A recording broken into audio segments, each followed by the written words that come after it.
Oh hey, how are you guys doing? It's been a minute since we made a video. I told you about this new merch. You can get all of this, of course, at shop.iupdateos.com. And if you want to take 5% off, use the code MAY throughout the entire month of May. What's going on, guys? This is Sam, and today I want to talk a lot about the 6.1-inch LCD iPhone 10 style device that we can expect to see later this year. We got some new details there and what we can expect to see in the boxes of all the 2018 iPhones. The Airport line was discontinued. And finally, AirPower, when that device could be released. We've heard a lot about it. Apple revealed it months ago. It's still not out, but we have some new details about why it's been delayed and when we might finally be seeing it. So as always, there's a lot to talk about. Let's go ahead and get started with the 6.1-inch iPhone. This iPhone is really intriguing for me because it's bringing power features or big features from the iPhone 10 and what's going to continue to be on the second generation iPhone 10 and the iPhone 10 Plus later this year, bringing features like Face ID, the bezel-less design, no home button, down to a cheaper and more affordable model, although with an LCD screen instead of an OLED screen to keep prices down. And that's been Apple's whole mantra with this device. They don't want to bring all the highest end features from the iPhone 10 version 2 and the iPhone 10 Plus coming later this year to this cheaper device, because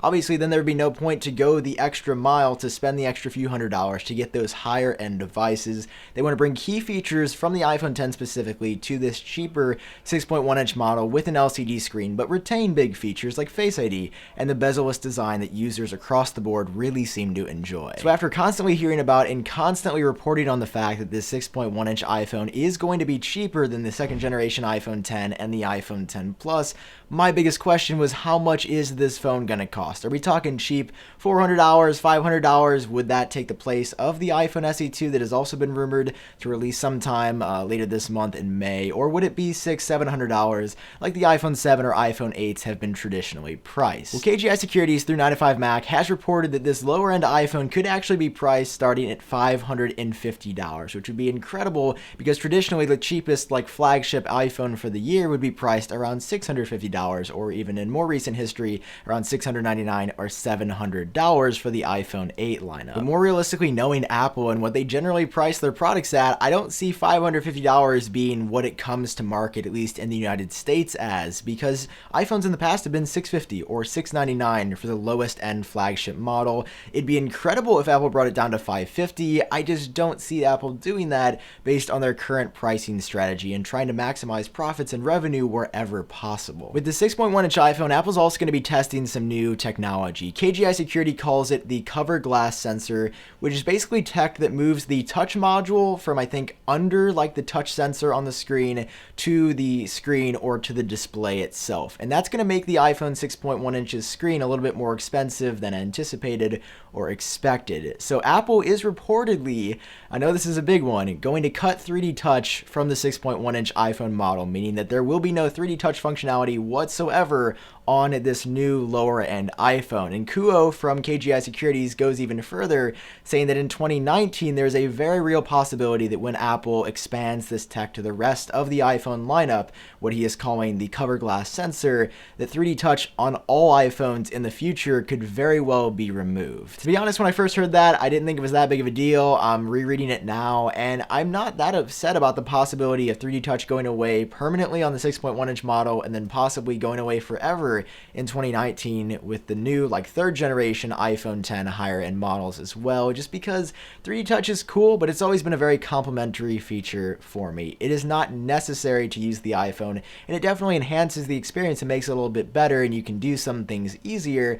However, I'm not going to be torn apart at the fact that it may be removed for this new screen tech. The new display is said to be lighter and more shock resistant, and I'm willing to give up 3D touch if it means that when I drop my iPhone, there's a greater chance that the screen won't shatter on the very first impact. The iPhone 10 especially, the iPhone 8, the iPhone 8 Plus, with glass on the front and on the back, these phones have never been more susceptible to breaking on the first or on the second impact or drop. So if I can trade 3D touch to make the screen stronger and lighter at the same time, that sounds like a pretty good trade-off to me. Moving more broadly to the 2018 lineup in general now, Mac Rumors has some very interesting deets on what we can expect to find in the boxes of the 6.1-inch iPhone 10 second gen and iPhone 10 Plus devices later this year. They are reporting, according to what they consider a sketchy rumor off of the Chinese social network Weibo, that there's going to be a redesigned power brick, an 18-watt redesigned oval-shaped power brick brick shipping with all the new iPhones this year, in addition to a USB-C to Lightning cable. The iPhone 8 and the iPhone 10 support fast charging right now, but you can't enable that functionality out of the box. You have to buy an additional power brick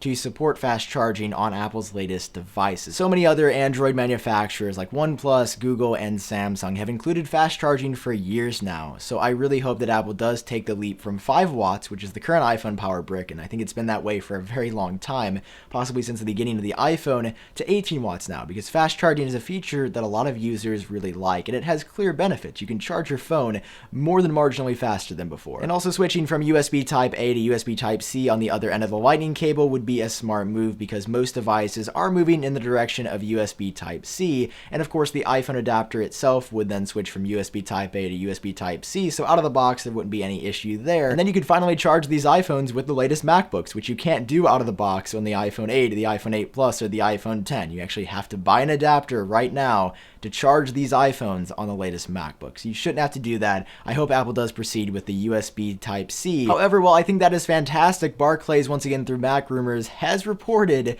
that there is a chance that the 2018 iPhones will not include the Lightning to headphone jack adapter that was only released 2 years ago with the iPhone 7. Before going any further, I want to make it clear that Barclays is not entirely confident in this claim. They say that it could be removed this year. It will probably or almost certainly be removed in the future.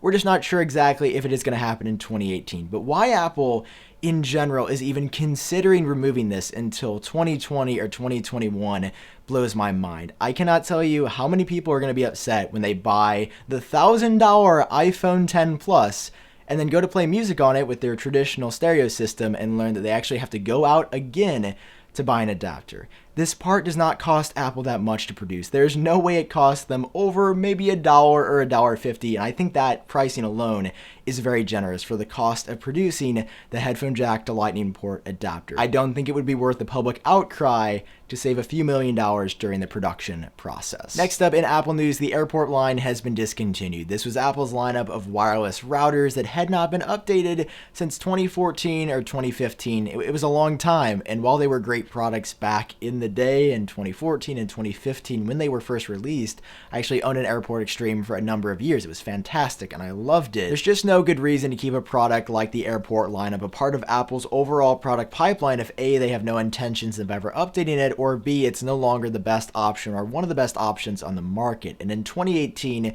the Airport lineup was unfortunately neither of those two. In 2018, I would not recommend the Airport lineup to anyone. There are clearly better and even cheaper alternatives on the market, and I believe the Airport Extreme was around $180. So once Apple runs out of stock, the Airport lineup will be no more, and maybe in the future we'll see some more, but as of right now, and I would argue in the immediate future and probably for a number of years, we're not going to be seeing a new Airport router from Apple. Finally, moving on to our last bit of Apple news, the product that continually evades release, the AirPower wireless charging pad that allows you to charge, I think, up to 3 devices simultaneously. Apple suggests the Apple Watch Series 3, the AirPods wireless charging case, and a wireless charging enabled device like the iPhone 8, the iPhone 8 Plus, or the iPhone 10. AirPower was announced in September of 2017 alongside the new iPhones, and it's still not out on Apple's website. They still say that the FCC must clear this product or it may not or will not ever be released. And according to Shouty 2, the reason AirPower has been delayed time and time again, or it hasn't been approved rather by the FCC, is because of heating issues. I would assume when you're charging these devices like the iPhone 8 and the iPhone 10 or anything else that supports Qi wireless charging, it might be getting too hot to the point where it could cause harm to a human or a person using it, or even the devices themselves. And that is the reported issue. This is, of course, not confirmed by Apple. They're never going to tell us why it hasn't come out yet. But according to Shouty 2, it is because of heating issues that the AirPower has been delayed time and time again. And for a wireless charger, charging 3 devices or up to 3 devices at the same time, that would be a very logical explanation. Now, as for AirPower pricing, please take this next bit of information with a grain of salt. Love iOS just says out of nowhere, it is believed that the AirPower will be priced at $199. I don't know where they got that information from. We have not heard official pricing yet on this device, but I just hope we hear something about it or some confirmation from Apple about AirPower within the next month. Maybe if Apple does go ahead and release the iPhone SE 2, as we're expecting to see one in May, the AirPower and the AirPods wireless charging case could go on sale alongside. Anyway, that's all the Apple news that I want to talk about today. There's a lot, as always. The 6.1-inch iPhone, it looks like it's going to be great. I cannot wait to get my hands on that device and to continue to learn more about it over the next couple of months. Airport discontinued. In the box, we might not be getting the Lightning to headphone jack adapter. And AirPower could finally be coming later this month or in June. We'll have to wait and see on that. If you enjoyed watching, as always, it does help me out if you take a second to drop a like, and of course hit subscribe for more videos like this in the future. If you'd like to help support me and the channel, it would be incredible. You can head over to shop.iupdateos.com to get any of these shirts for 5% off using the code MAY for the entire month of May. Always appreciate your support there. For now, I've been Sam. I hope all of you are doing great, and I'll talk to you in my next video.